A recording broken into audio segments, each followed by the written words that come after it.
سلام سلام سلام عزیزان، امروز تصمیم دارم این سالاد خوشمزه رو که از سبزیجات، پنیر و گردو تشکیل شده بهتون آموزش بدم. این سالاد خوشمزه رو میتونید به عنوان صبحانه، عصرانه و یا حتی پیش غذا استفاده کنید. فوق‌العاده خوشمزه، مفید و رژیمی هستش. پس با هم همراه میشویم.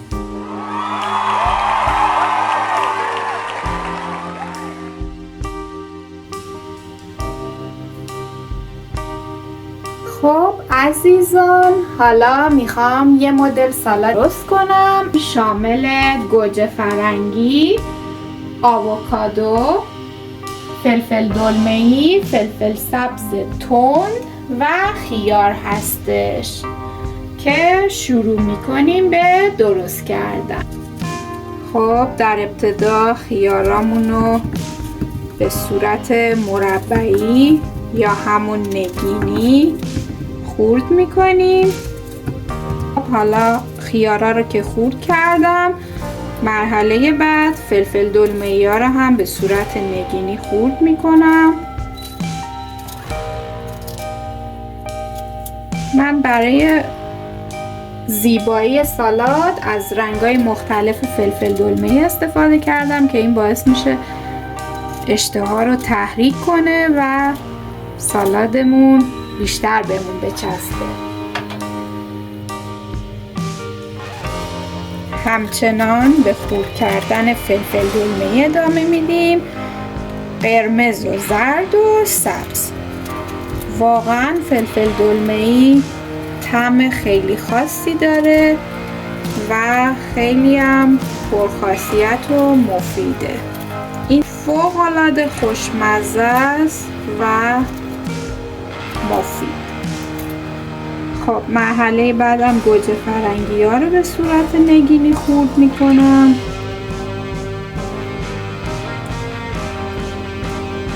این صورت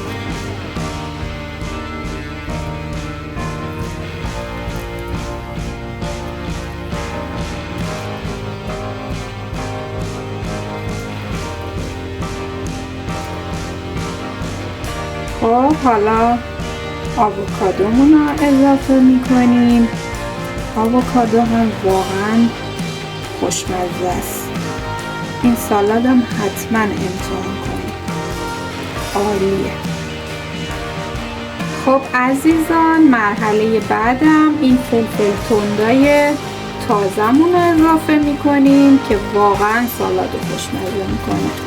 همونجور که تو ویدیوهای قبلی هم دیدین، پایه اصلی همه غذاهای من از این فلفل تندای تازه هستش که فوق‌العاده خوشمزه و لذیذه.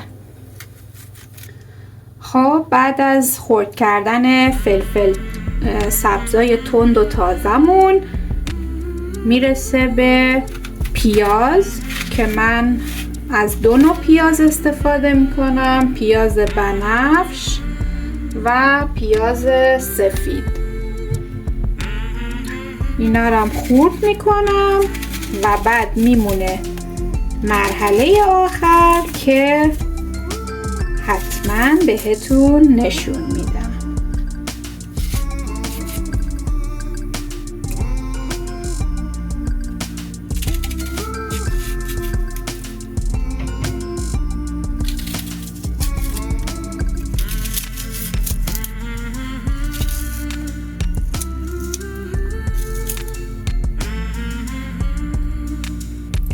خب پیازا رو هم خرد کردم. حالا میرسیم به آخرین مرحله‌مون که پنیر هستش. توی آلمان یه همچین پنیری من تهیه میکنم. توی ایران میشه از پنیر فتا یا شبیه به این استفاده کرد. این پنیر مخصوص سالاده، حتی صبحونه به این صورت بافت سفتی داره و با نمک هم درست شده که حالا بازش میکنم و بهتون طرز استفادهش توی سالاد رو نشون میدم. خب در پنیر رو باز کردم. پنیر رو به این صورت برش میدیم.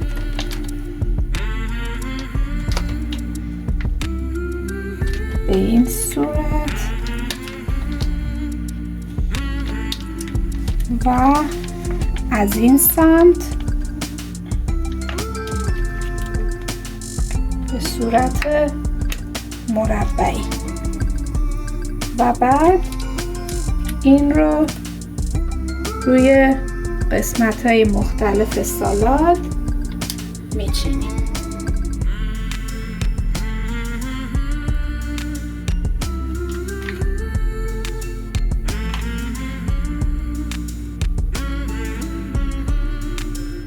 به این صورت شما از این سالاد میتونید به عنوان عصرانه، صبحانه، پیش غذا استفاده کنید. یه غذای رژیمی، پر ویتامین، خوشمزه و سالمه. به این صورت کارمون رو انجام میدیم. و پنیرها رو هم روی سالاد چیدم. میرسیم به مرحله سسمون که از سماق، آب لیمو، روغن زیتون و فلفل سیاه تشکیل شده.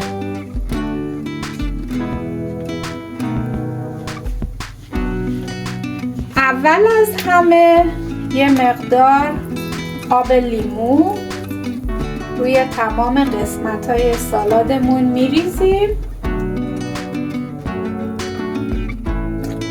به اندازه‌ای که دوست دارید. حتی میتونید از لیموی تازه استفاده کنید که اون 100% خیلی بهتره. بعد از اون روغن زیتون هم روی تمام قسمت‌های سالاد. این سالاد با روغن زیتون زیاد خوشمزه میشه، فوق‌العاده خوشمزه و پرفصل. بعد از اون من سماق اضافه میکنم.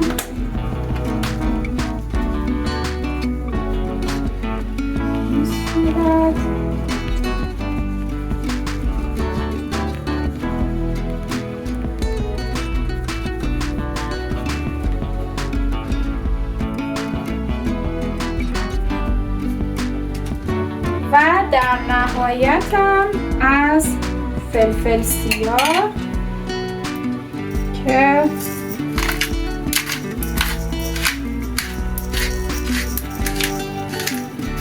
که عطر سالادمون رو بهتر و خوبتر میکنه و یه سالاد فوق‌العاده خوشمزه درست میشه. خب عزیزانم، سالاد ما کامل شد. این سالاد تا همینجاست، ولی من چون خیلی دوست دارم میخوام که بهش مغز گردو هم اضافه کنم. اینم دل بخواهی شما، میتونید اضافه کنید، میتونید نکنید، ولی خب 100% با مغز گردو خوشمزه تر و باحال‌تر میشه. این مغز گردو رو من توی آلمان از فروشگاه لیدل خریدم، خیلی با کیفیت و عالیه. که اینطوری مغز گردوامون رو هم روی سالادمون میذاریم. این سالاد رو میشه همینجوری میل کرد، میتونید با نون توست شده هم میل کنید. مرسی که با من بودید، ازتون تشکر میکنم. لطفاً لایک، سابسکرایب یادتون نره، حتما برام کامنت بذارید تا برنامه بعد و یه آشپزی دیگه. خدا نگهدار.